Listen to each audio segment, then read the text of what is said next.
Chapter 7. The beach was as crowded as always on Saturday afternoon. Elizabeth and Enid had gotten there early, but by 3 o'clock they were surrounded on all sides. Elizabeth laid on her stomach with her chin propped up on her fists and stared moodily out at the Pacific. She knew she was ignoring her friend, but she couldn't help being preoccupied. "You seem depressed," Enid said quietly. "Are you all right?" Elizabeth smiled and shook her head. "I'm fine. If you want to talk about it, whatever it is, I know. Thanks." Absently, Elizabeth scooped up a handful of sand and let it trickle through her fingers. She wished she could talk to Enid about what was troubling her, but she couldn't. At first she had not wanted to admit how interested she had become in the Ouija board predictions, and now she sighed, thinking back to the night before. Bruce had outdone himself to be charming. In fact, he had been almost sweet. It was hard to believe he was terminally ill. After all, nothing about his actions or his words proved anything one way or the other. It was all inconclusive. Elizabeth was almost tempted not to believe the Ouija board, but then she remembered all the accurate predictions it had made. Bruce was dying, and she couldn't talk to anyone about it. Not Enid, not Geoffrey, not even Bruce himself. "Tonight was supposed to be the Endless Summer Concert," Elizabeth said, thinking out loud. "I know. I'm still angry about them postponing it." Privately, Elizabeth agreed with Enid. More than anything, she wished the concert were going on as originally planned. That would mean the Ouija board was wrong, and she wouldn't have to accept what it predicted. Beside her, Enid sat up and rummaged through her beach bag for a book. "Oh, great," Enid muttered. "Here comes Bruce Patman and his electric ego. He's headed right this way, too." A warm blush colored Elizabeth's cheeks. "Hey, go easy on him, all right?" Enid regarded Elizabeth with surprise. "Hi, Liz." "Hi, Enid." Bruce stopped in front of them, his shadow falling across their blanket. In white tennis shorts and a royal blue shirt, he looked handsome and full of self-confidence. "How's the water today?" "Same as always," Enid replied skeptically. Elizabeth smiled and sat up. "Hi, Bruce. Why don't you sit down?" "I thought you'd never ask." As Bruce stretched out next to Elizabeth, Enid gave them both a puzzled, slightly frosty look. "I think I'll go swimming," she announced. Elizabeth almost stopped her friend. Obviously, it seemed peculiar for her to be so friendly to Bruce, especially with Geoffrey away, but she couldn't explain that it was all perfectly innocent. "See you later," Elizabeth said, looking down at her feet.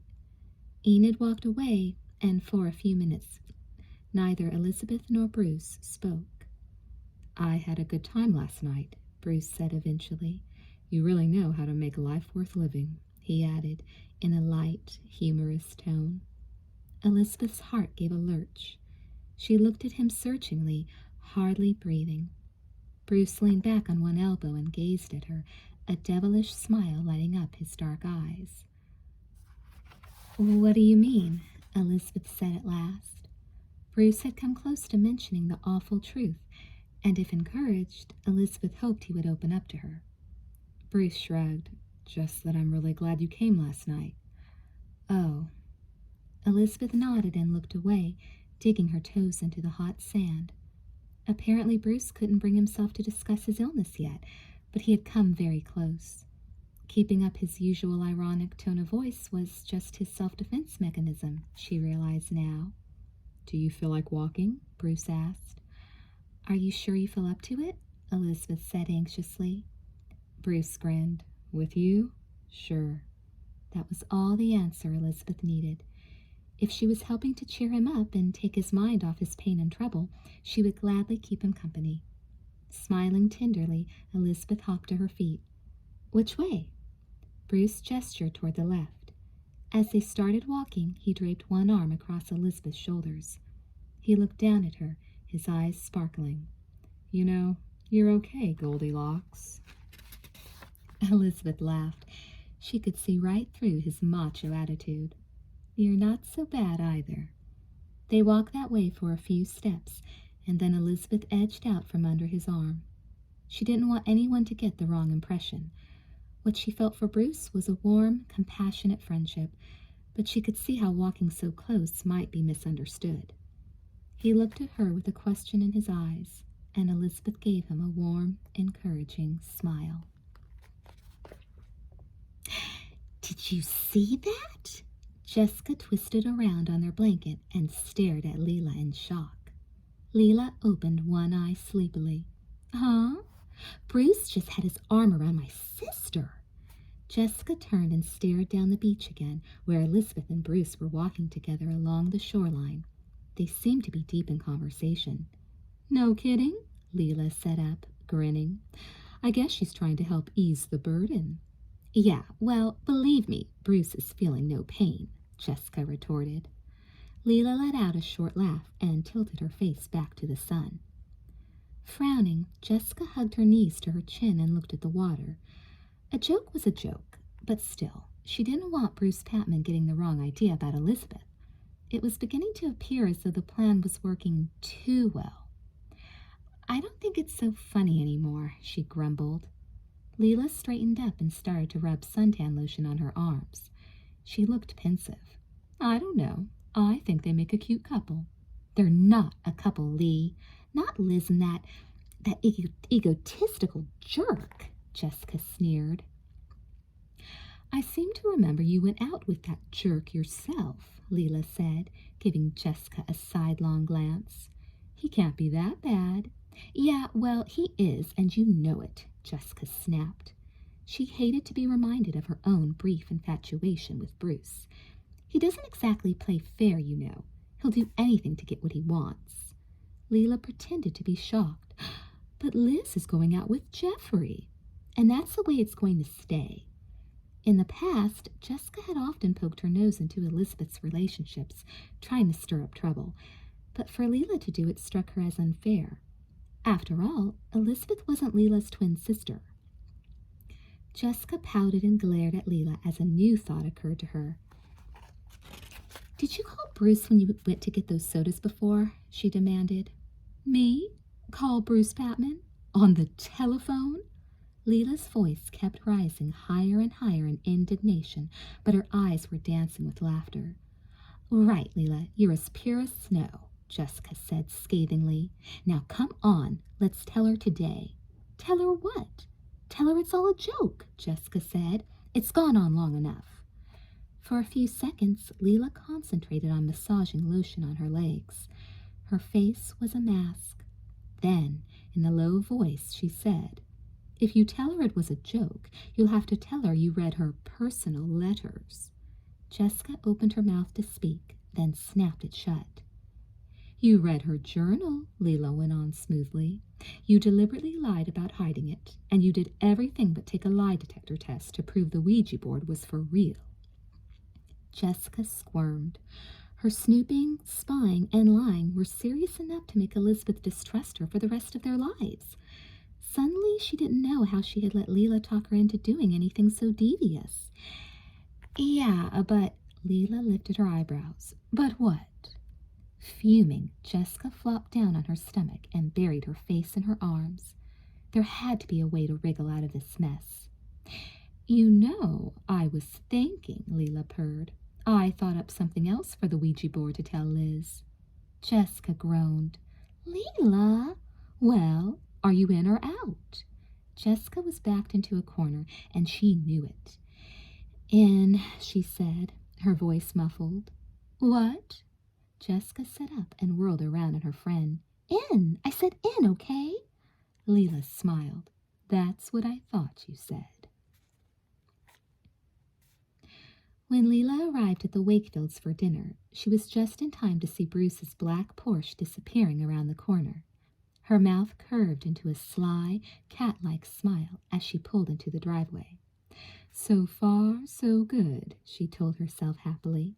"In a couple more days, Liz and Bruce will be crazy about each other." Did I just see Bruce leaving? She asked as she joined Jessica and Elizabeth in the kitchen. Jessica, who was making a salad, sent her friend an irritated look, but Elizabeth smiled. He drove me home from the beach. You know, he's really not as conceited and egotistical as we always thought, Elizabeth said thoughtfully. She sat down at the table. Looking interested, Leela pulled out a chair and sat across from Elizabeth. Really? How is he, though? I mean, do you think he's really dying? Elizabeth toyed with the salt shaker. Well, he hasn't said anything about it, but sometimes he'll say something ambiguous. It's almost as if he wants to talk about it, but won't. Leela kept a perfectly straight face, but inside she was shaking with laughter. And you said Jess and I were gullible, she crowed silently. You win the prize, Liz. Hi, girls. Mrs. Wakefield walked into the kitchen and took some chicken breasts out of the refrigerator to start dinner. Hi, Leela. Hi, Mrs. Wakefield. Liz, was that Bruce Patman who dropped you off? I didn't know you were friends. Elizabeth looked uncomfortable. Oh, well, you see, we all have to go upstairs now, Mom, Jessica interrupted. No one's supposed to know, remember? She hissed at Elizabeth as they hurried out of the kitchen. Leela stifled a giggle and ran up the stairs of the split-level house after the twins. Once safely in Jessica's room, they closed the door. Leela picked the planchette up off Jessica's bureau and turned it over and over in her hands. I wish we never started this whole thing, she said softly, watching Elizabeth from under her lashes. Some things are better left unknown. Just as she guessed, Elizabeth disagreed. Not necessarily, Leela. Listen, I don't want to do it anymore, Jessica said in a loud voice. She gave Leela a severe look, but it was ignored. Just once more, okay? Elizabeth suggested. Well, okay, if Jessica wants to. Leela turned wide, innocent eyes on Jessica. Jess? Scowling, Jessica looked from Leela to Elizabeth and back again. She folded her arms and made a face. All right, she said through clenched teeth. Good, Elizabeth sighed with relief, sat down on the floor, and opened up the Ouija board. Is there a message for anyone here? Leela asked when they were ready. This time Leela and Elizabeth had their fingertips on the planchette. Does anyone want to communicate with one of us? Leela flashed Jessica a warning glance. She didn't want Jessica to back down and ruin the plan at this stage of the game. She pushed the planchette gently toward the letter E. That's me, Elizabeth whispered, her eyes fixed on the board. Right, Leela agreed. Who wants to speak to Elizabeth? She kept her hands motionless. Jessica gave her a puzzled frown, but Leela made no response. Elizabeth wet her lips nervously. Oh, what does that mean? I don't know, Leela said. I'll ask again. Who wants to communicate with Elizabeth? When there was still no answer, Elizabeth sighed. It's not working. You're right, Leela agreed, nodding thoughtfully. She was especially proud of herself for that touch. If the Ouija board only worked occasionally, it seemed more temperamental and less like she or Jessica was controlling it. And evidently Elizabeth was now a wholehearted believer, thanks to Leela's crafty manipulating. Oh, well, Leela sighed. She shrugged regretfully. I guess we'll never know. Do you think it could be Bruce? Elizabeth hazarded. She frowned. Or Geoffrey? Or... She shook her head, perplexed. Leela was thrilled that Elizabeth thought of Bruce before Geoffrey. Her plan was working out just the way she wanted it to. It could be nothing at all, Jessica pointed out sourly. She gave Leela a disgusted look. Anyway, I'm not spending my whole Saturday night asking stupid questions. I'm going to see if dinner's ready. Okay, Leela said. She looked at Elizabeth. Maybe tomorrow we can find out who's trying to reach you. Elizabeth nodded, deep in thought. Maybe, she agreed absently. Maybe.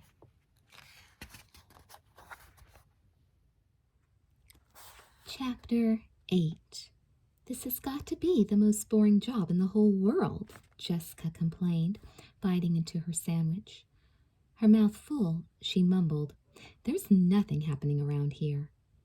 Elizabeth turned the newspaper page without commenting. Usually Mondays were busy at the Sweet Valley News, but for some reason things had been slow that morning. At the moment, the office was quiet because most of the staff was out to lunch. Elizabeth reached for her soda while she scanned the second-page articles. And that whole psycho killer story was a big flop, too, Jessica went on. She elbowed some books out of the way so she would have more room. Some major news flash, that was. He didn't actually kill anyone, Elizabeth corrected automatically. She turned back to the front page and frowned at the lead story again. So far, the police hadn't turned up any more information on Donald Redmond, and he hadn't made any threats or tried to harm anyone. The man seemed to have vanished without a trace. Maybe he had run as far away from his hometown as possible. Maybe he didn't have a vendetta against his old enemies the way everyone had expected. But privately, Elizabeth thought he might. Anita Solars had done some deeper research on Redmond's kidnapping episode and discovered interesting facts. The girl Redmond had fallen for had been pretty but insensitive. Instead of letting Redmond down easily, she had teased and taunted him. Her popular and exclusive clique, football players and their girlfriends, had waged a campaign of practical jokes and insults against him. According to Anita, they turned Redmond and his unrequited love into the joke of Sweet Valley High. Evidently, that was one of the things that had sent him over the edge and driven him to kidnap the girl. Judging by everything else she had learned about Redmond, Elizabeth suspected he might still be steaming over it. Jessica craned her neck to look at Redmond's photograph. If I saw that guy, I'd have a heart attack on the spot. He looks so bizarre. Elizabeth couldn't help laughing. She looked at her twin in amusement. Jess, if you met this guy without knowing who he was, you'd probably want to go out with him. Ugh, no way. Jessica managed a dramatic shiver and dropped her sandwich in disgust. Elizabeth shook her head and studied the picture. Redmond looked like a completely normal and attractive man. There was nothing at all in his appearance to show that he was dangerously off balance. Hey, Liz? The innocent tone in her sister's voice immediately caught Elizabeth's attention. She glanced up and raised one eyebrow. Yes, she drawled. Jessica looked hurt. What? You want something, I can tell, Elizabeth said. You had that, Liz, you're the sweetest person in the world. Can you do me a favor? Look in your eyes. Well, Jessica toyed with a pencil, her eyes downcast. Then the dimple in her left cheek popped into view, and she sneaked a look at Elizabeth from under her lashes. Actually, I was hoping. Elizabeth heaved a sigh. Jessica was always trying to wheedle out of something, or into something. Elizabeth sat back and crossed her arms. Okay, what is it this time? I was just thinking, since it's so dead here today. See, Leela asked if I wanted to catch the 2:00 matinee at the Valley Cinema, and I thought maybe you could just tell people I'm at the public library doing research for an article on the wine grape harvest, Jessica explained in a rush.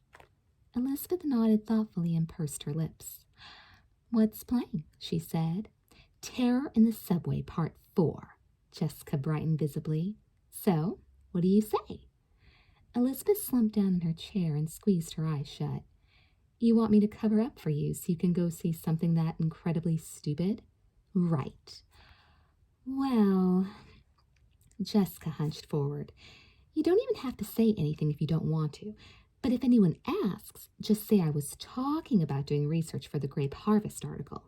Jessica sat back and grinned triumphantly. And since I just this moment talked about it, you'd be telling the truth. Jessica. Elizabeth balled up her lunch bag and tossed it from one hand to the other. I don't know why I let you get away with this kind of thing all the time.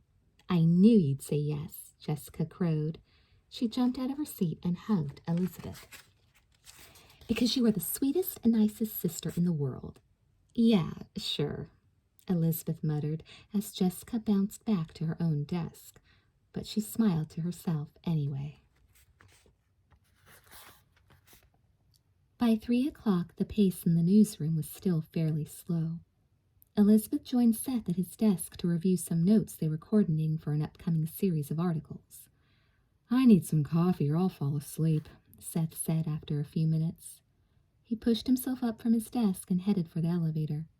There was a coffee shop on the main floor of the Western Building. "Want some?" he called over his shoulder. Elizabeth shook her head. "No thanks." "Seth," she added as his telephone rang. "Get it for me, will you?" Elizabeth reached for the receiver. "Hello, newsroom." "This is a friend calling." The voice was a whisper, strange and sexless. Elizabeth put her hand over the receiver and whispered loudly, "Seth, come back." Puzzled, Seth returned as Elizabeth said, "Can I help you?" "I wanted to let you know there's a bomb." Elizabeth's eyebrows shot up, and she waved Seth frantically to pick up the extension on the next desk. "What? Where?" she gasped.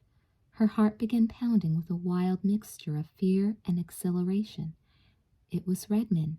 It had to be, and she was talking to him. "Where's the bomb?" she repeated so that Seth would know what they were talking about. Redmond's laugh was cheerful, but there was an unmistakable edge of madness in it. "Somewhere where there are plenty of folks, that's where." Beside her, Seth was scribbling hastily on a pad. He held the pad out to her. "Keep him on the phone." When Elizabeth nodded, he hung up and, using another line, dialed a number. "Well, you probably want to tell me exactly where, right? Or else you wouldn't have called." Elizabeth managed to keep her voice level and calm, but her thoughts were spinning. She could hear Seth at the next desk, speaking to the police. Redmond sighed. "Maybe I will, maybe I won't. But you sound like a nice lady, so I'll tell you." Elizabeth gestured quickly to Seth and mouthed, "He's going to tell me." The reporter stood by her, staring intently at the phone against her ear. "Where is it?" she coaxed. "Valley Cinema. But don't worry, it'll go off before you can get there." "Jessica!" To Elizabeth it seemed as though the world had frozen. She could see her sister's laughing face and hear her chattering about sneaking off to the movies. "Liz?" Seth shook her, but she couldn't speak. "Where is it?" he shouted at her. The phone line clicked silent. Elizabeth struggled for breath. "Liz, where's the bomb?" Like someone rising up through deep water, Elizabeth gradually focused on Seth's face. Then she shook herself. She had to think fast. "It's at the Valley Cinema," she announced. Seth grabbed the phone and slammed it down. "Come on!" He took a camera from the lower drawer of his desk and slung it over his shoulder. Her heart pounding wildly, Elizabeth stumbled after him. Somehow she managed to follow him out into the parking garage and climb into his car. In minutes they were racing through town. Elizabeth was so frightened that she couldn't think, let alone speak, and Seth was too busy dodging traffic to say anything either. As they approached the theater, they heard the wail of police sirens behind them. "My God, look!" Elizabeth followed Seth's pointing finger as the car screeched to a halt. People were streaming out of the theater, pushing, shoving, and shouting. It was pure chaos. Seth was out of the car in an instant, rushing forward with his camera clicking. Elizabeth followed him, searching the crowd for her sister. The moment the manager stopped terror in the subway and asked everyone to exit the theater, Jessica knew it was a bomb. She grabbed Leela's arm in a vice-like grip. "Leela!" she hissed.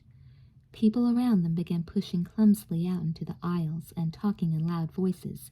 "It's that psycho! Redmond!" I know! Leela yanked her arm free and sidestepped out of the row ahead of Jessica. "Please keep calm, everyone," the manager tried to shout above the noise. "Don't panic." A woman screamed. "It's a fire? Patty? Patty, where are you?" "Let me out of here! Stop shoving! Get out of my way! It's not a fire! Please don't panic!" Jessica stumbled against someone and stopped. The line was stuck. Leela was ahead and to the right, but Jessica couldn't reach her. She was surrounded by noise and confusion, and for a split second Jessica was afraid she would be trampled by the people pushing behind her. Then the crowd surged forward again toward the exit doors, and Jessica was swept along. In a moment she was outside, blinking in the bright sunlight. "Jessica?" She whirled around at the sound of her twin's voice. "Liz!" Elizabeth rushed up to her and enveloped her in a tight bear hug. "Are you all right?" Elizabeth asked. "It's a bomb scare. I think it's Donald Redman." Nodding, Jessica scanned the crowd. The stores on either side of the theater had been evacuated, too.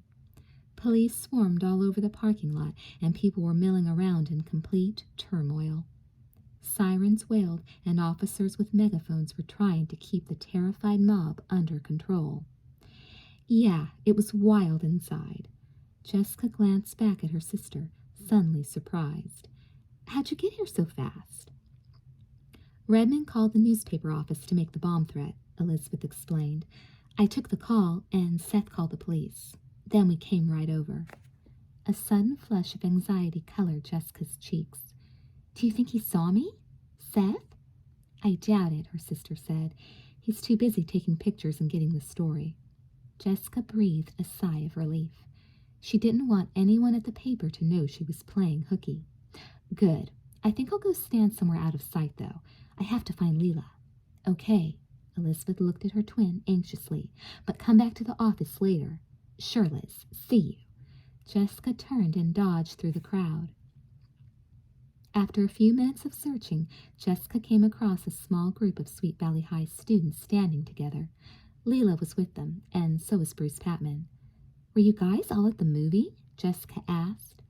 Maria Santelli and Sandra Bacon shook their heads. "We were shopping."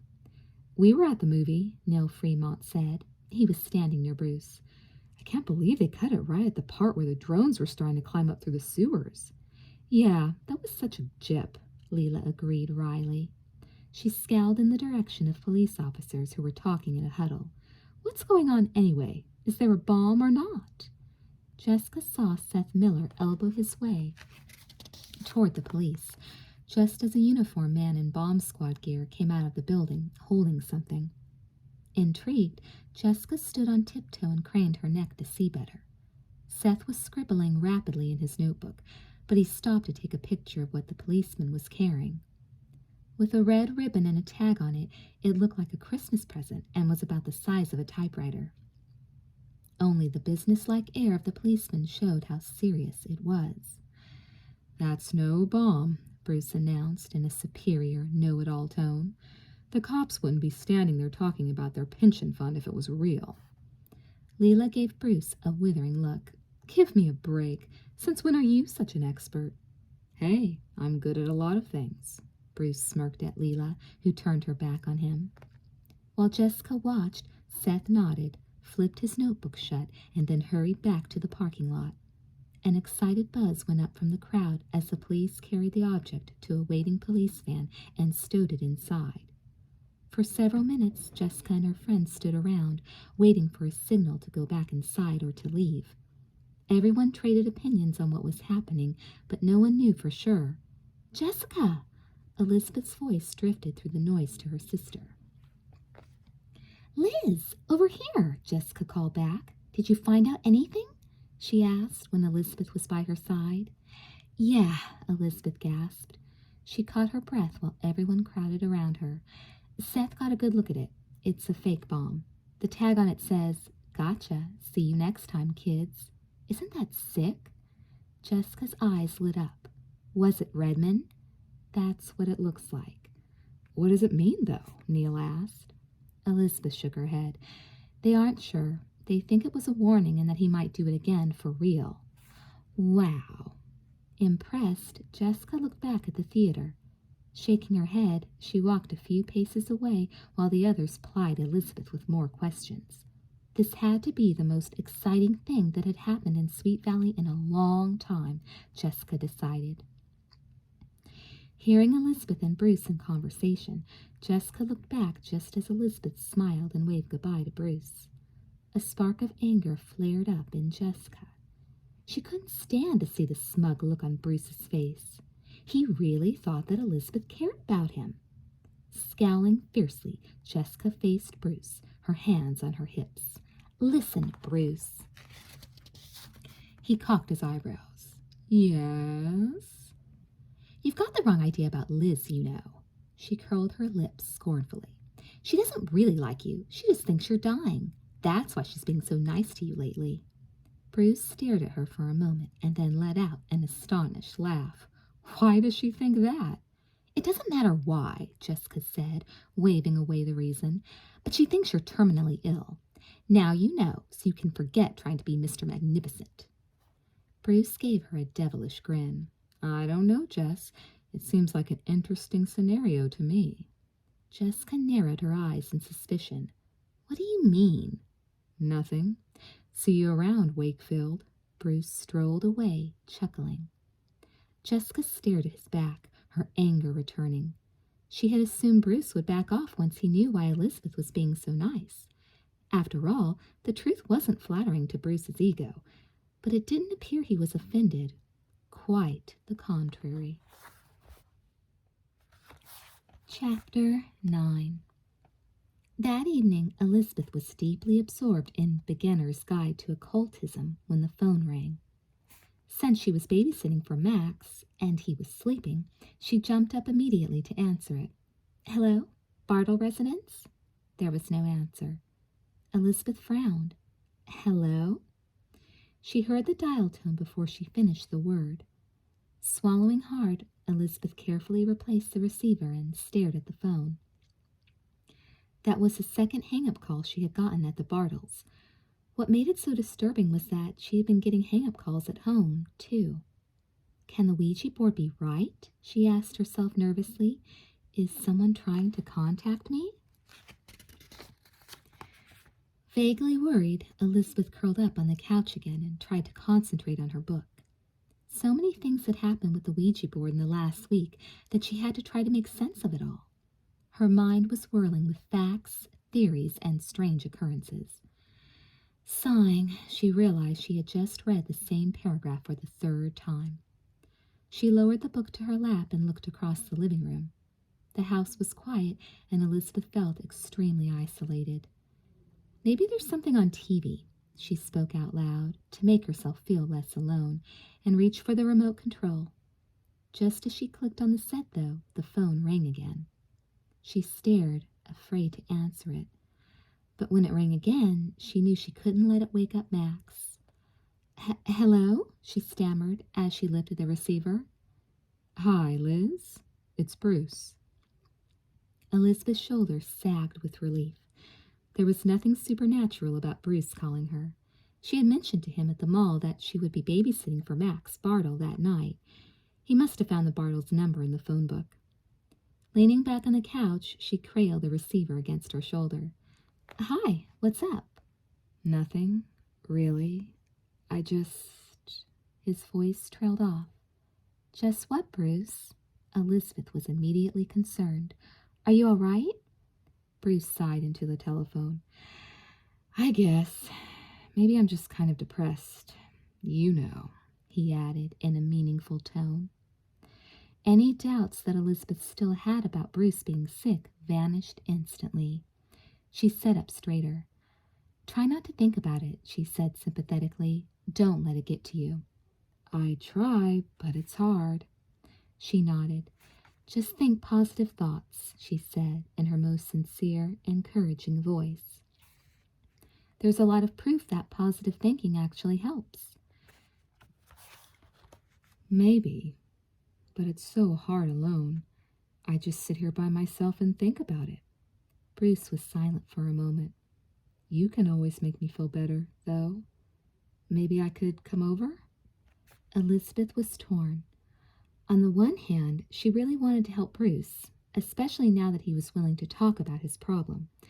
But on the other hand, she knew it was wrong to invite anyone over while she was babysitting. Her sense of responsibility just wouldn't let her do it. Regretfully, she said, "I'm sorry, Bruce. I really can't have you over. Mrs. Bartle wouldn't like it." I wouldn't have to stay very long.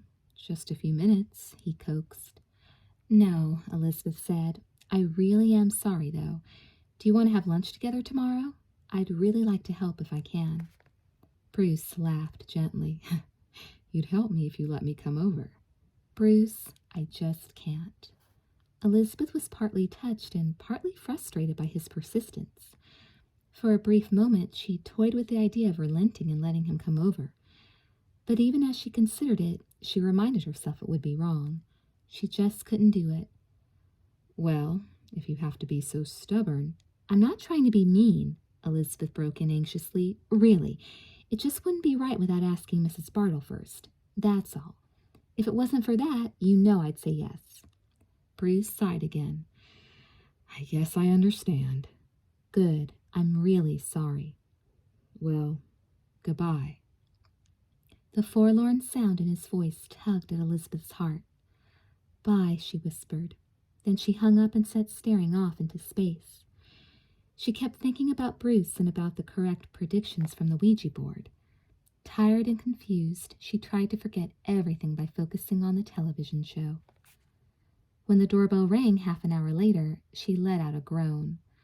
Bruce, she muttered, half laughing, I can't believe you. Shaking her head, she went to the door.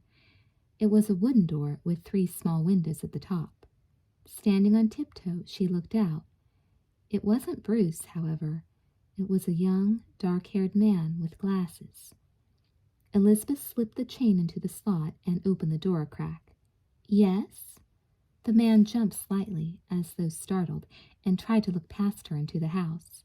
He recovered his poise quickly. Hi, is Elsa home? I'm sorry, she's out right now. Elizabeth cautiously avoided saying how long Elsa would be gone. Can I tell her you stopped by? Oh, well, he glanced over his shoulder once, then looked back.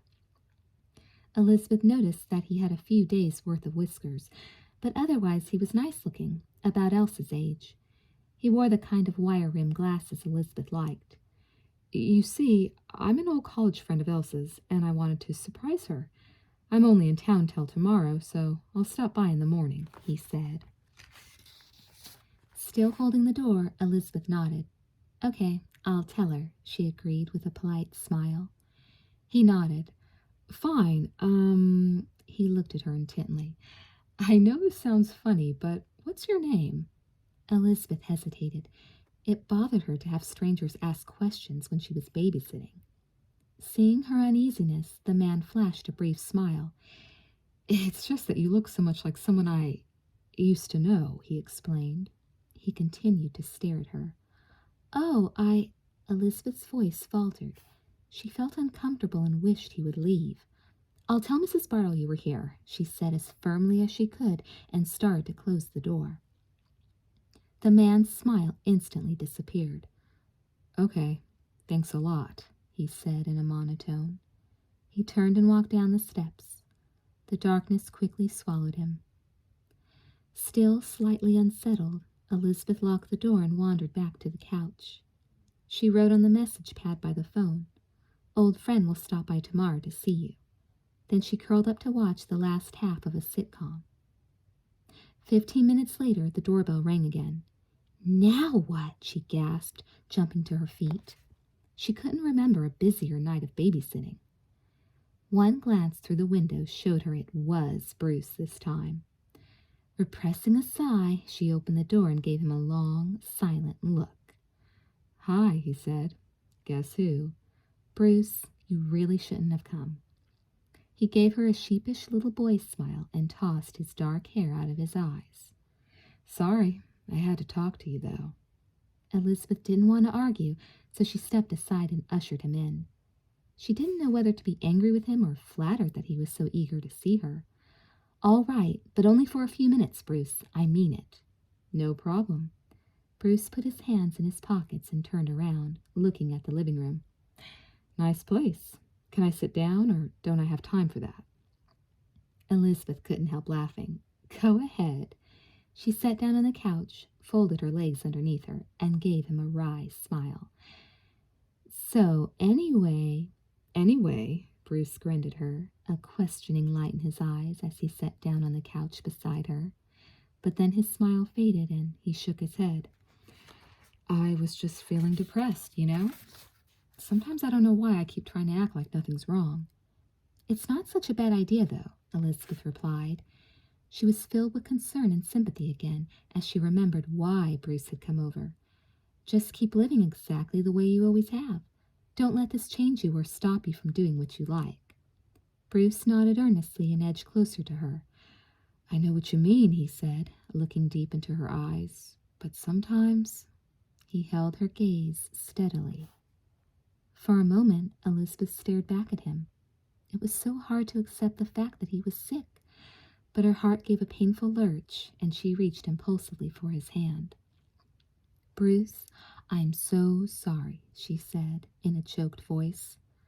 Liz, you don't know what it's like. She pressed her lips together to keep them from trembling. Bruce looked so desolate, so vulnerable. Suddenly, Elizabeth had a crazy feeling he was about to kiss her. Even though she knew she was imagining it, she sat back and tried to change the mood. How about lunch tomorrow? She suggested in a brisk, cheerful voice. Bruce kept his eyes on her for another long moment, and then he sat back too. Sure, that would be great. Well, she continued, rising to her feet, I hate to do this to you, but you'd better go now. You're sure? Bruce leaned back and folded his arms across his chest. The look he sent her was unreadable. Elizabeth smiled apologetically, but she gave him a firm nod. Definitely. She stood up. Okay, I know when to back off, he said softly. Bruce pushed himself off the couch and stood close beside her. Bye. Stepping back a pace, Elizabeth looked up into his eyes. Bye. See you tomorrow. They stood staring at each other for the space of several heartbeats. Then the phone rang. Startled, Elizabeth broke away from Bruce's mesmerizing gaze. Hello? There was nothing but silence at the other end of the line. Elizabeth's pulse jumped. Hello? Who was that? Bruce asked as she hung up. Elizabeth took a deep breath. She didn't want to let on how much it disturbed her. Nobody. I guess it's just someone's idea of a joke, she said with an attempt at lightness. She led him to the door. Well, I'll see you tomorrow. Bruce paused on the threshold and looked at her for another long moment. Bye. When she shut the door behind him, Elizabeth let out a sigh of relief. The atmosphere had gotten very electric, and it bothered her. She knew Bruce could easily confuse gratitude toward her for something deeper, yet she didn't want to hurt his feelings by reminding him that she was just a friend. I wish Jeffrey would come home, she muttered aloud as she sank into the couch again. Things have been getting too much to handle lately. She shook her head. Too many things had been happening, what with the Ouija board turning out to be legitimate, a psychotic bomber on the loose, and finding out that Bruce was so sick. And now she was getting strange hang-up calls. Somehow she was sure that when Jeffrey came back from camp, everything would return to normal. And I can't wait for things to be normal again, she added silently. Chapter 10. After dinner on Wednesday, it was Jessica's turn to clean up and load the dishwasher. Since the twins' mother worked full-time, everyone shared the housework. But Jessica still grumbled every time she had to wash a dirty saucepan. Out on the patio, her parents and Stephen were relaxing and talking. Elizabeth was reading a magazine at the kitchen table. Jessica was standing at the sink, scowling at the pans soaking in the sink and complaining to herself when the phone rang. A quick glance at the clock told her it was Leela's scheduled hang-up call. She cleared her throat. Liz, would you get that? My hands are all soapy. Elizabeth put down her magazine and reached for the wall telephone. Hello? At the sink, Jessica watched her sister from the corner of her eye. Leela had told Jessica exactly when she would be making the urgent message calls from the other side that the Ouija board had predicted. That way, Jessica could make sure Elizabeth answered the phone. Hello? Elizabeth's expression went from happy to upset. Quickly she hung up the phone, then stood staring blankly into space. The worried look in her twin's eyes sent a pang of guilt rippling through Jessica. She didn't know why Leela was so determined to keep up the mysterious message routine, but Jessica was beginning to feel their hoax wasn't very funny anymore. "Who was that?" she asked half-heartedly. She had lost the spirit of the game, but she had to keep up the act for Leela's sake. Elizabeth shook her head and sat back down at the table. Her voice was subdued. "Nobody. That's about the 6th or 7th time that someone's hung up on me when I answered the phone. It even happened a few times when I was at the Bartles." "Oh, that's funny." Jessica looked studiously at the sink full of pots and pans again. It wasn't funny. What had started out as a harmless joke was getting completely out of hand. And what made it worse was that Bruce was spending even more time with Elizabeth than ever. Jessica knew her twin had had lunch with him the day before, and he had called Elizabeth after dinner, too. She wrinkled her nose as a new idea hatched in her mind. Could Bruce actually be falling for her sister? It was an appalling thought, she decided, but possibly true. Normally, Bruce didn't spend so much time chasing after a girl who didn't give something back. He usually went for the more exciting type. But it couldn't be denied that Bruce was concentrating his attention on Elizabeth to an amazing degree, and all Elizabeth was doing was being her usual sweet, friendly self. One thing Jessica was sure of, though, was that it wasn't fair to Elizabeth to let her keep thinking Bruce was ill.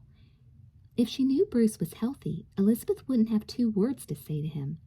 And, in Jessica's opinion, it was time to do something about it. Jessica cleared her throat. "Liz, I thought I should tell—" A knock on the back door cut her off. "Hang on, I'll get it," said her sister. Elizabeth jumped up and crossed the kitchen while Jessica turned back to scowl at the dirty pots and pans again. She didn't know which was worse, betraying her friend or betraying her twin. Behind her, she heard the all-too-familiar voice that made her wince. "Hey, Jessica," Bruce said, following Elizabeth inside. "How's it going?" Darting him a chilly glance, Jessica scrubbed a pot and said nothing. "How about something to drink?" Elizabeth offered. Jessica frowned. Her sister was constantly looking after Bruce now, urging him to take it easy, bringing him treats to cheer him up. Her concern for his well-being was almost too much to tolerate.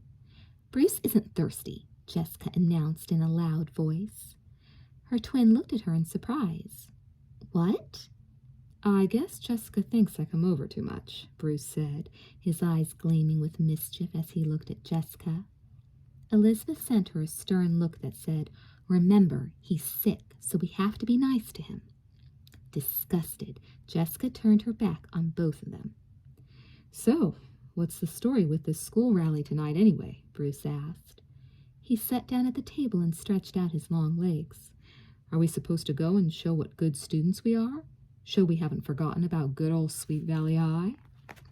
Elizabeth laughed. "It's be true to your school night at the football stadium, Bruce. I told you about it yesterday. The cheerleaders are holding it to get everyone back in the school spirit. Right, Jess?" As co-captain of the cheerleading squad, Jessica had to participate in all school rallies. She didn't feel like going to the rally that night, though. She wasn't in a very cheerful mood. So she shrugged and grimaced. "Yeah, big deal." "Then I'm definitely going," Bruce said, grinning. He turned to Elizabeth. "Why don't I drive you?"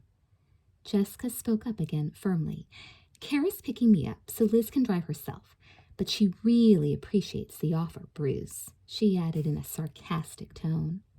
Elizabeth gave her another shocked, puzzled look. "Jessica?" Elizabeth turned to Bruce. "I don't know what's wrong with her," she apologized. "Maybe she didn't get her nap today." "Ha ha, Liz." Growing more irritated and guilt-ridden by the second, Jessica dried her hands and stomped out of the kitchen. Having Bruce around so much just underlined the fact that the Ouija board hoax had gone too far.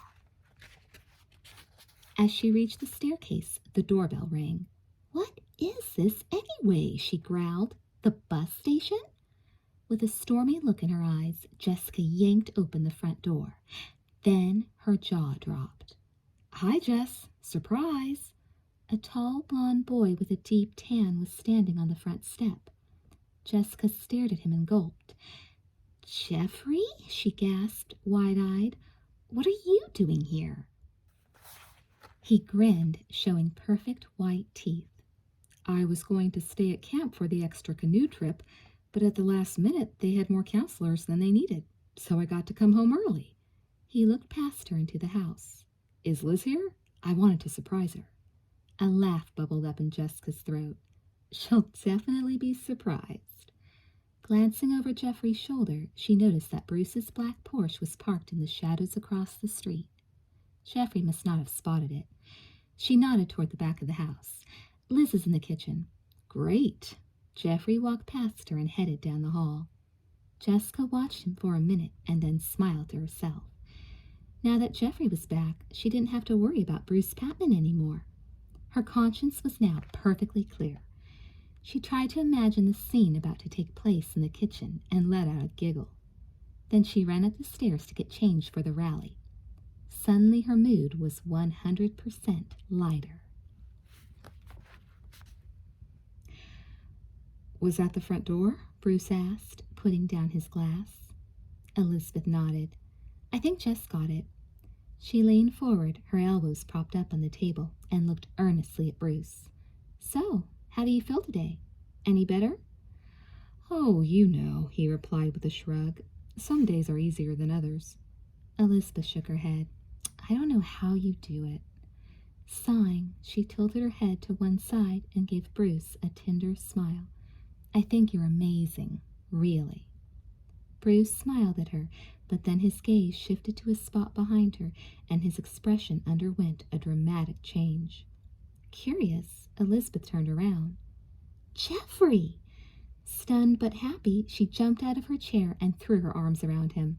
"What are you doing here?" Jeffrey hugged her back, but his eyes were on Bruce. "I was finished early. I wanted to surprise you." His voice sounded stilted.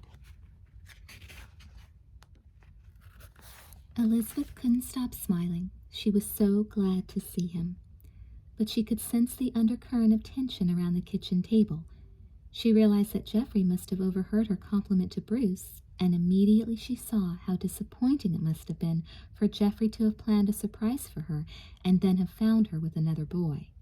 He was the one who was surprised. She felt a surge of love and tenderness for him. "I can't believe you're really here," Elizabeth breathed, her eyes like stars. She waved one hand toward Bruce. "We were just about to go to the spirit rally I told you about in my last letter. Now you can go, too." She tried to convey the fact that Bruce's presence was perfectly innocent. "Sure, you can come, too," Bruce agreed. He gave Jeffrey a typically cocky grin and leaned back in his chair with his arms folded. Jeffrey glanced from Bruce to Elizabeth and back again, looking as though he wanted to say something. His hurt and bewilderment was obvious in his green eyes. "It's not what you think, silly," Elizabeth told him silently. "But I can't tell you why Bruce is here. It's his secret, and I can't give it away." "So, anyway," she said, pulling her boyfriend to a chair and sitting down next to him, "was this the big secret you were saving up for me?" Jeffrey pulled his eyes away from Bruce and gave her a quick smile. "Right. I knew last week I might leave camp early, but I didn't want to say anything in case I was asked to stay." "You sneak," Elizabeth grinned at him, communicating her love with her eyes. There was an uncomfortable silence at the table, and Elizabeth began to feel strained. To change the subject and the mood, she stood up briskly. "Why don't we go to the rally? It's starting in about half an hour." "Sure," Bruce agreed. "We can go in my car." "My car's bigger," Jeffrey pointed out, his voice pleasant but firm. Bruce pretended to be surprised. "Oh, I just meant you could follow us." "Since Jeffrey just got back, I'll go with him." Elizabeth stepped between the two boys. She could sense the rivalry between them and didn't know whether to feel flattered or annoyed. "We'll meet you there, okay, Bruce?" He stared at her for a moment, then said, "Sure, meet you there." Waving casually, he strolled across the kitchen and let himself out the back door. Geoffrey spun around as soon as Bruce was gone. "What was that all?" "It's nothing," Elizabeth cut in. She stood on her tiptoes and kissed him on the lips. "We're just friends, that's all. You know there could never be anything between Bruce and me," she added. "So why's he here?" Elizabeth bit her lip.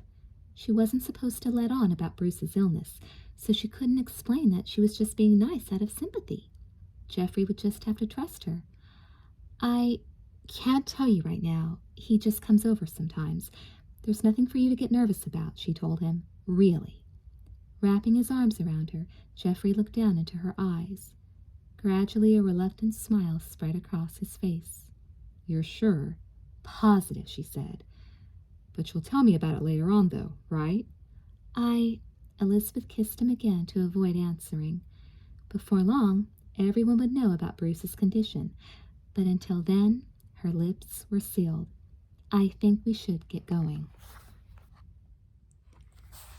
Chapter 11.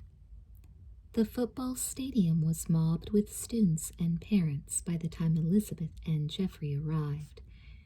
They made their way slowly through the crowd, greeting friends they hadn't seen since school let out for the summer. Chrome Dome Cooper, the high school principal, was standing on a platform in the middle of the field, speaking through a microphone. "Take your seats, everyone," he called out in a hearty, jocular voice. "We've got a big program for you tonight."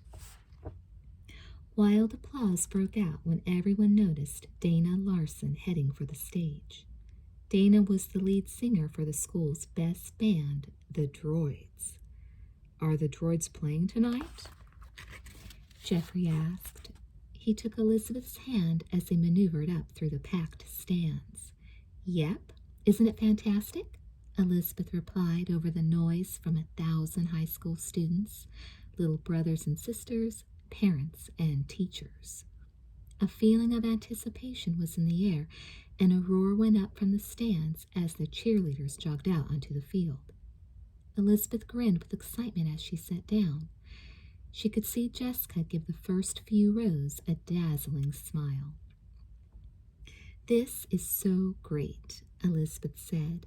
She squeezed Geoffrey's hand and looked into his eyes. It was so wonderful to see him. She leaned forward to give him a quick kiss.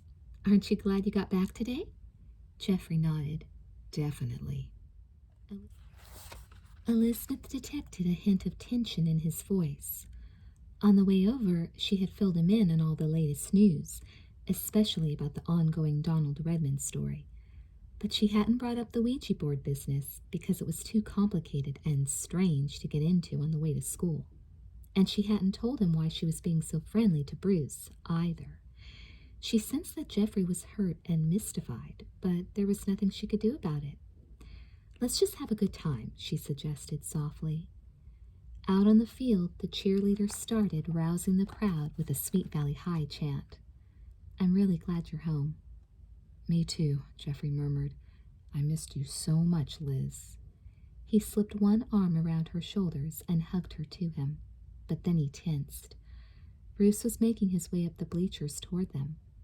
Bruce stopped every now and then to speak to someone in the stands, but there was no doubt he was planning to sit with them. "Liz?" Geoffrey's jaw was clenched.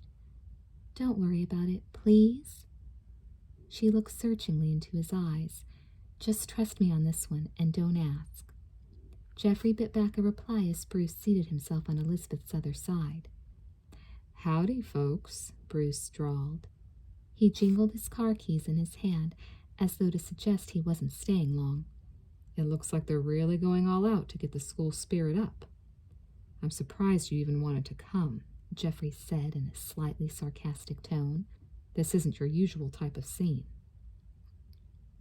Bruce smiled crookedly and then pocketed his keys. "Maybe I've changed. You've been gone a long time. A lot can happen when you're away." "Yeah, well, I'm back now." Geoffrey tightened his arm around Elizabeth and gave Bruce a pointed look. Elizabeth glanced from face to face, wondering if she should say anything about the ridiculous way they were behaving. On one hand, she felt flattered to have them vying for her attention, but on the other hand, she felt that Geoffrey, at least, should know better. After all, she had asked him to trust her. She wished he would simply have faith in her and relax. As Elizabeth opened her mouth to change the conversation, the cheerleaders left the field and Dana Larson took the microphone. "Hi, everyone!" "Hi!" the crowd roared back, whistling and waving. An entire section of the stadium started stomping its feet in unison. Dana lifted one arm over her head. She had a lot of stage presence and really knew how to turn an audience on. She waited for silence and then said in a deep voice, "This is a little event we do each summer. We call this gig Be True to Your School." She was interrupted by another deafening wave of sound from the stands. The stadium was packed with people, and it looked like everyone was having a great time. Dana waited for the noise to die down a bit. Behind her, the other band members climbed up onto the stage and switched on their amps. Someone in the audience howled. "So, just to make sure you don't forget what being in school is like," Dana continued, grinning, "we're going to play a song of ours called A+. The audience went wild as the droids broke into one of their most popular numbers. Elizabeth, Geoffrey, and Bruce stood up with everyone else to clap and cheer. But even with all the excitement, Elizabeth noticed the two boys giving each other competitive looks. She stifled a sigh of exasperation as they all settled down again to listen. "Are you thirsty, Liz?" Bruce asked. "I can go get us something to drink." "I'll get it." Geoffrey cut in before Elizabeth could answer. He glared at Bruce and then switched his gaze to her. "Root beer?" They were like two dogs circling around a tasty bone, Elizabeth thought, and she didn't like being a tasty bone. Elizabeth felt as if she was a prize for the winner, and that meant they weren't paying any attention to what she said or wanted. The more she thought about it, the more insulted she felt. She stood up abruptly and looked Geoffrey in the eye. "Listen, I am thirsty, but I'd rather get something myself," she announced in a firm, no-argument voice. She edged out to the aisle and strode down the steps, shaking her head with annoyance. Elizabeth gritted her teeth, trying not to lose her temper. She couldn't believe Geoffrey and Bruce were acting so childishly when there was absolutely no reason to. Maybe they just needed a chance to work off a little steam, and she didn't see why she needed to be there while they did it. "Hi, Liz," called a group of friends. She waved absently and smiled, but her mind was far away. She waltzed to the yawning passageway leading under the stands. The rhythmic, danceable music of the droids followed her as she went down into the interior of the big stadium. At the end of the short tunnel, the cool cement hallway stretched away on either side in a long curve. In each direction were offices, locker rooms, and restrooms. People passed back and forth down the corridor, chatting and laughing. Elizabeth paused to get her bearings. It wasn't easy to tell where she was, because all the archways leading inside looked the same. After a moment's hesitation, she turned left. "Why do they have to act like jealous rivals?" she asked herself as she was walking along. "It's so dumb." Deep in thought, she stared at the floor as she walked. Just ahead of her, a door opened and someone stepped out into the corridor. Elizabeth looked up to avoid a collision and saw it was Mr. Cooper, the principal. He was still holding on to the doorknob of the office door, and his face was drained of color. "Mr. Cooper?" she asked, instantly concerned. He looked as though he were about to faint. "Mr. Cooper, are you all right?" He gulped air and then pushed past her, running for the nearest tunnel out to the field. Startled and perplexed, Elizabeth stared after him. She started to follow. As she rounded the curve, she saw another man hurrying in her direction. He looked up, and their eyes met as he rushed past. Elizabeth stopped and turned to watch him. It was the same man who had come to Elsa Bartle's house 2 nights before, Elsa's college friend. The shock of recognition seemed to catch up with the man after he had gone several paces beyond Elizabeth. His steps faltered, and he turned around to stare at her for a moment. The same blue eyes behind the glasses, the same ruffled dark hair. It was definitely him, Elizabeth thought. Then, as she watched, he hurried on and disappeared down another corridor. Shrugging, Elizabeth turned and followed Dana's amplified voice back toward the football field. But another voice came back in her memory. "I'm only in town till tomorrow, so I'll stop by in the morning." Elizabeth slowed down, frowned, and looked over her shoulder again. Why would he say? Then she hurried off in the direction Mr. Cooper had gone. As she rushed outside, she heard Dana and the rest of the droids come to a sudden halt in mid-song. A jangled chord twanged in the void, and a grumble of protest went up from the bleachers. "Attention, everyone!" Elizabeth could see Mr. Cooper on stage. He was holding Dana's microphone. Even from a distance, Elizabeth could see he was nervous. "We have to cancel the program. Please exit the stadium immediately." Beside Elizabeth, a girl standing with her boyfriend let out a piercing scream. "It's another bomb!" she shrieked, eyes wide with fear. "A bomb!" The word spread through the stands like wildfire. Instantly, everyone in the stadium was up and pressing toward the exits. The air was filled with screams and shouts, and Elizabeth was pushed and knocked aside by people blindly running for safety. Elizabeth saw the happy, cheerful crowd change to a panicked mob. Terrified, she flattened herself against the wall, searching anxiously for a familiar face while people rushed past her. "Please don't run!" Mr. Cooper's voice was barely audible above the screams and yells. "Please stay calm." "Jerry, where are you?" "I left my purse behind." "Ow, don't push me." Move, get going." Elizabeth's pulse hammered in her ears. The mob was dangerous, she realized in shock. There was no way to slow them down or stop them, and someone was bound to be hurt. The first person who fell would be trampled.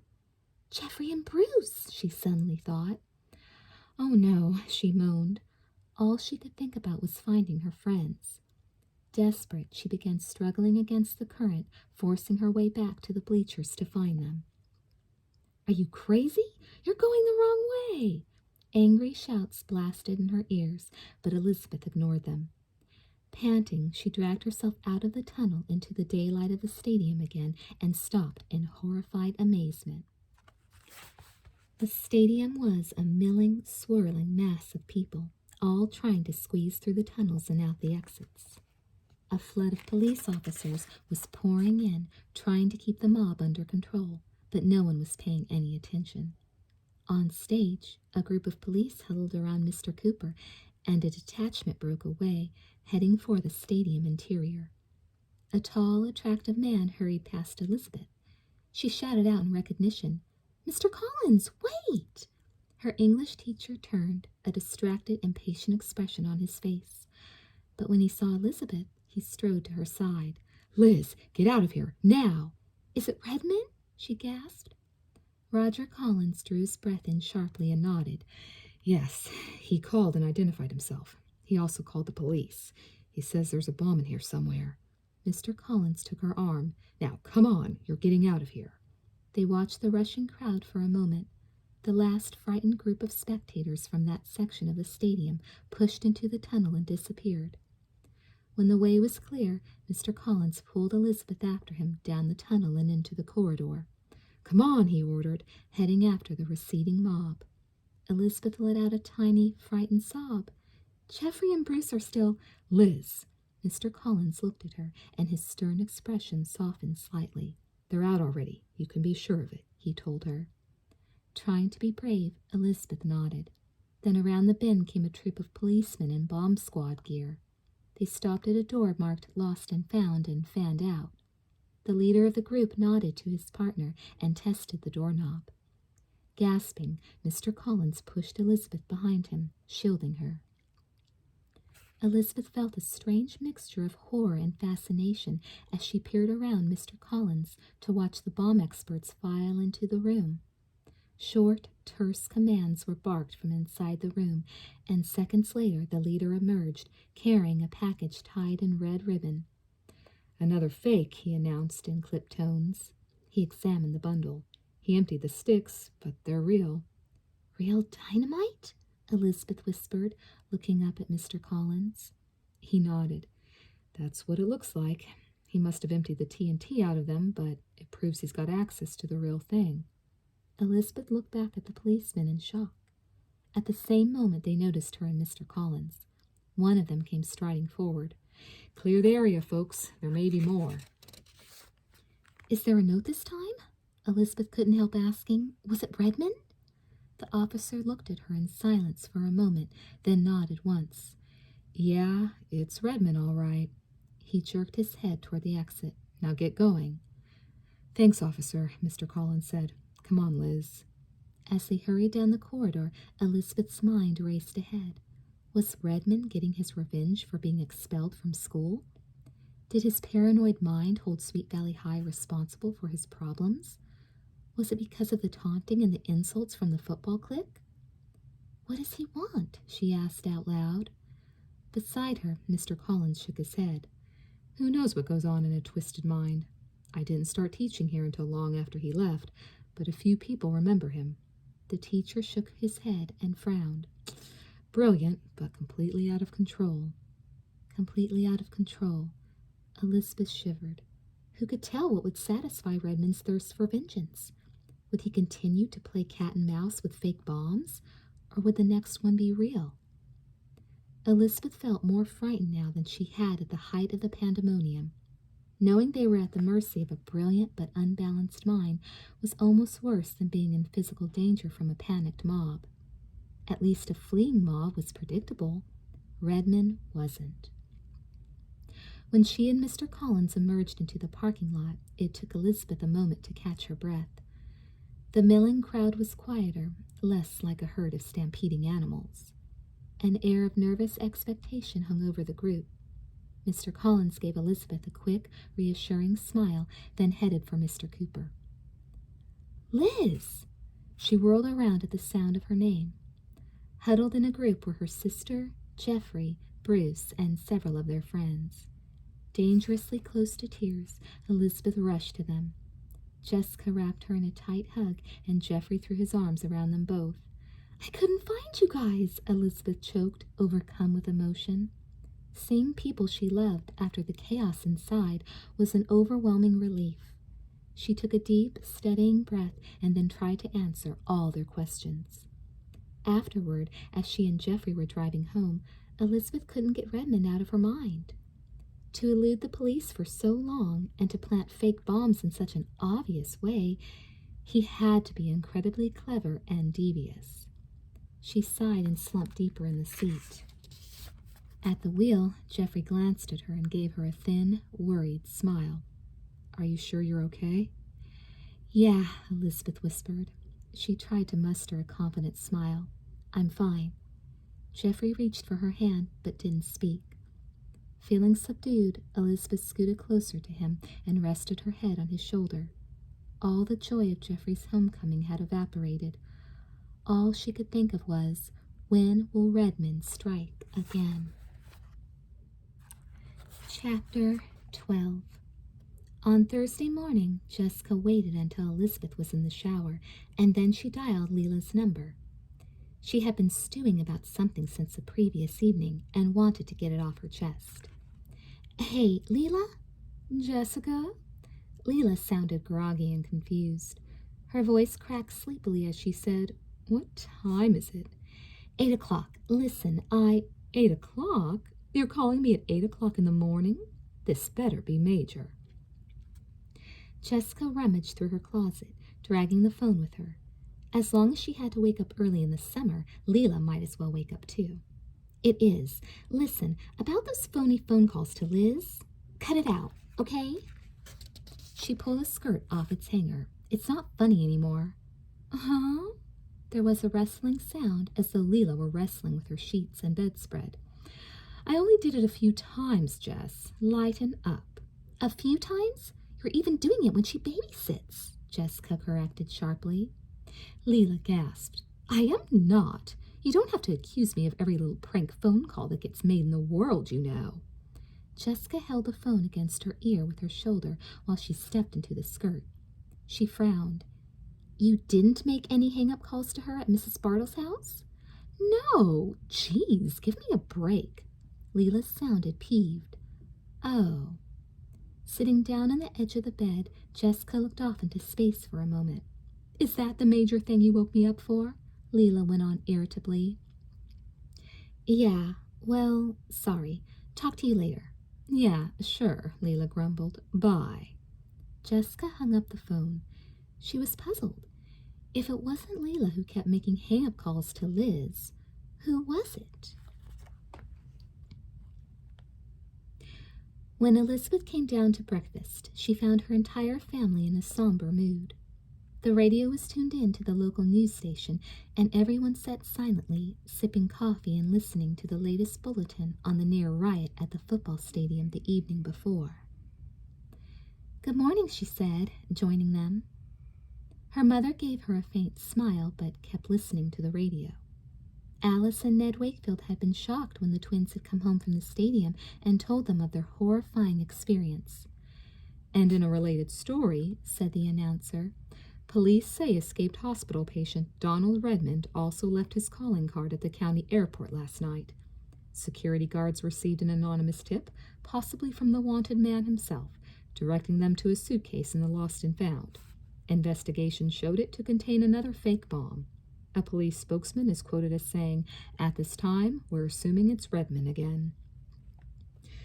This is too much, Ned Wakefield exploded. He stood up and stalked across the kitchen to pour himself another cup of coffee. Elizabeth met her twins' eyes over the table, but neither of them said a word. Stephen pushed his spoon around in his cereal, his face gloomy. Police Commissioner Dreyfus told WSVK at the news conference early this morning the department is on full alert at this time.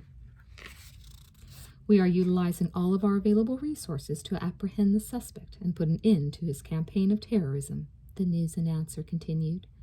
Mark Nowicki, head of the Neighborhood Action Branch, or NAB, tells WSVK News that tempers are growing short in the city's residential districts. If the police can't catch that maniac, we citizens will have to defend ourselves, Nowicki told our reporter. Great, that's all we need, muttered Mr. Wakefield. He let his breath out heavily and shook his head. This is the type of situation that leads to vigilante justice. And that's not justice at all, Mrs. Wakefield pointed out grimly. I say let the police handle it. They're trained to deal with this sort of thing. Jessica let out an angry sigh. But what if the police can't get him? She demanded. Her blue-green eyes were wide with indignation. I mean, so far they've been unable to track him down. Are they that incompetent? Yeah, Stephen agreed. He frowned. It's hard to believe no one has seen the guy. His picture's been in the paper every single day since he took off from the nut house. Jessica nodded emphatically. Right. It's not like this is L.A. or New York. Sweet Valley is just a small town. You'd think someone would have seen him.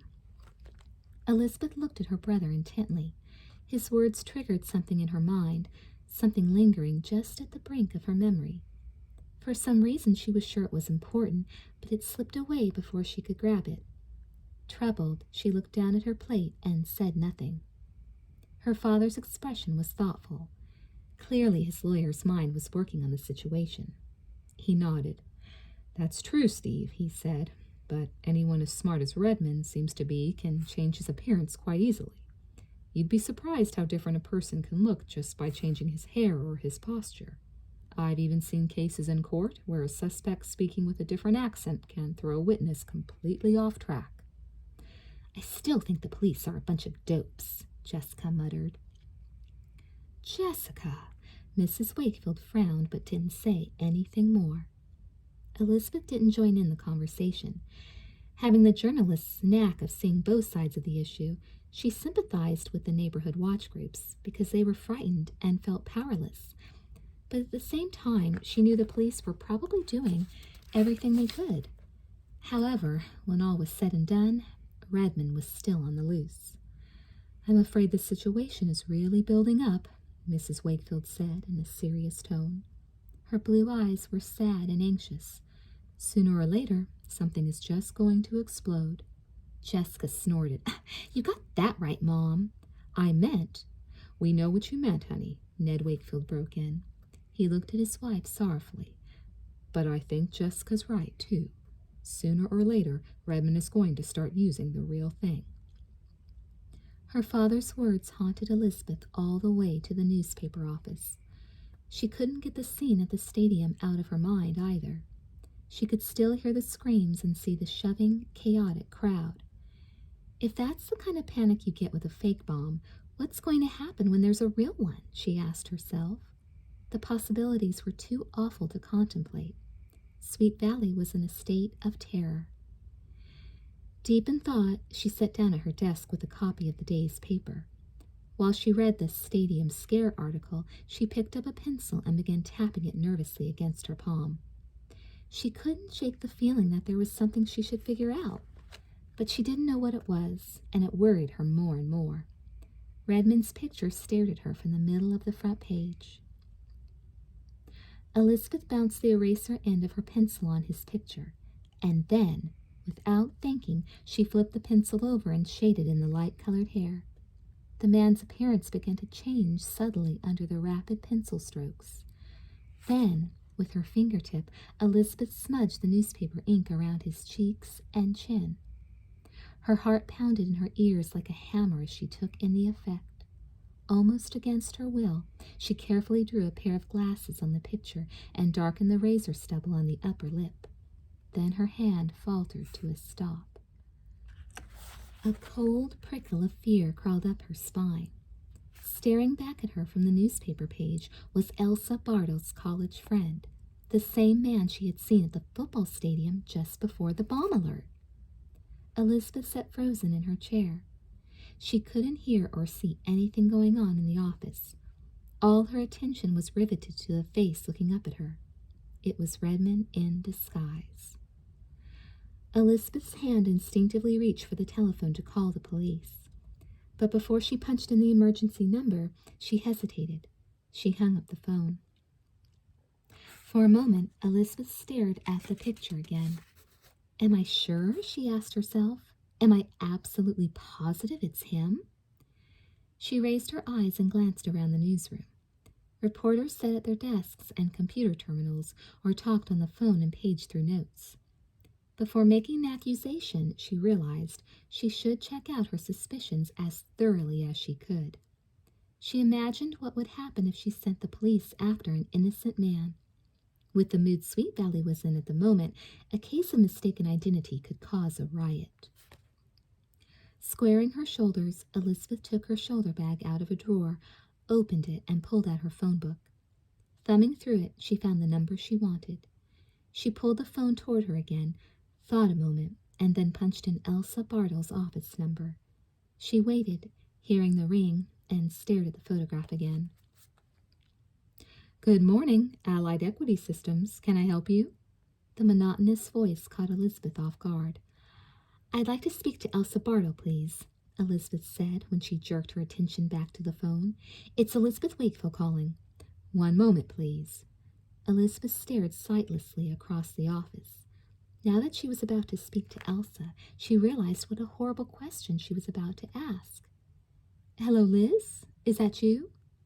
Oh, hi, Mrs. Bartle, Elizabeth stammered. She cleared her throat uncomfortably, not knowing how to begin. What can I do for you, Liz? Elsa sounded polite, but puzzled. A problem about sitting? Elizabeth shook her head, even though she knew the woman couldn't see her. Lowering her voice, she said, No, it's not that. I wanted to ask you about... There was a pause. Then Elsa prompted her. What, Liz? Ask me what? Elizabeth closed her eyes for a moment.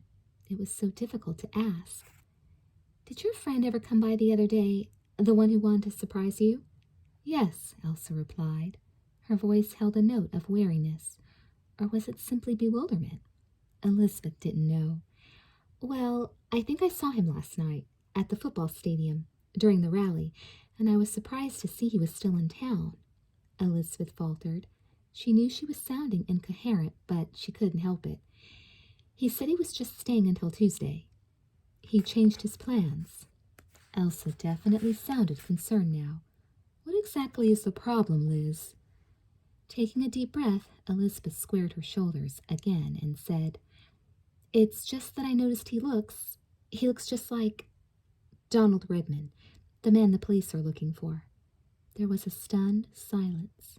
Elizabeth bit her lip, silently praying that her suspicions were wrong. She didn't want Elsa to be involved in any way. Finally, Elsa let out a shaky laugh. "You know, I told him the same thing," she confessed. "And I told him he should stay out of trouble while he's here, or else he'll regret it." Elizabeth let her breath out in a rush. "Then you mean he's not—" "He's an old friend from college, Liz. I've known him for years," Elsa assured her. "It's just a crazy coincidence, that's all. But I appreciate your calling me instead of going to the police," she added with another weak laugh. "Sure," Elizabeth nodded automatically, her mind awhirl.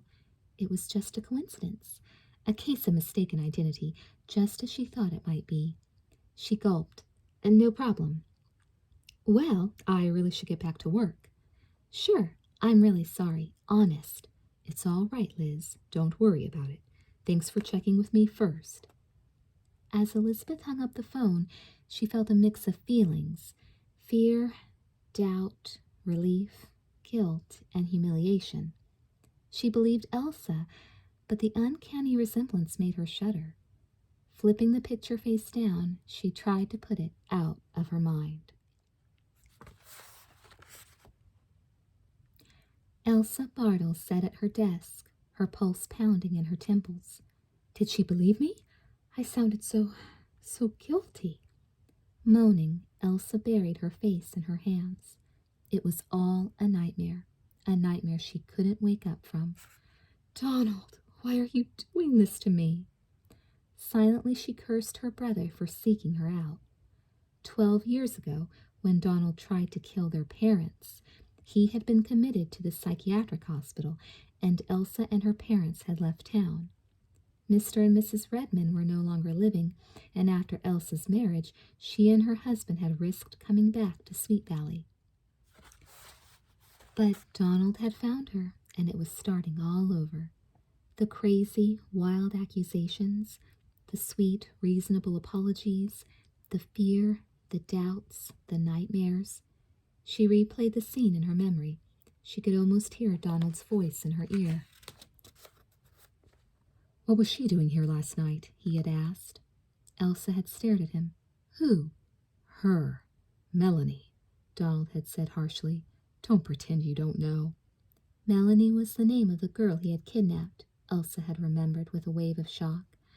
Melanie had been blonde, pretty, cheerful, just like Elizabeth.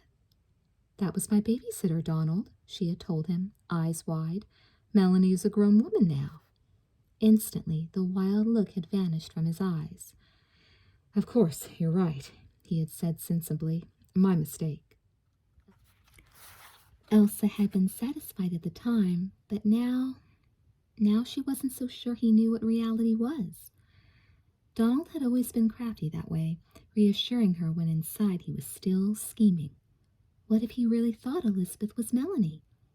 After all this time, he should have gotten over the rejection, but there was no way to know. His escape put her in an impossible position, and she couldn't decide what the best thing to do was. "I can't turn him in, though. He's still my brother, and he hasn't hurt anyone. Yet." The words sent a chill of fear through her. So far, Donald hadn't actually hurt anyone. But what would he do if he knew Elizabeth had seen through his disguise? She wondered. There was no telling how he would react, what he would plot. Especially if he was confusing her with Melanie. Especially if he still held a grudge. Elsa's hands were damp from fear, and tears of confusion ran down her face. She felt completely helpless and alone.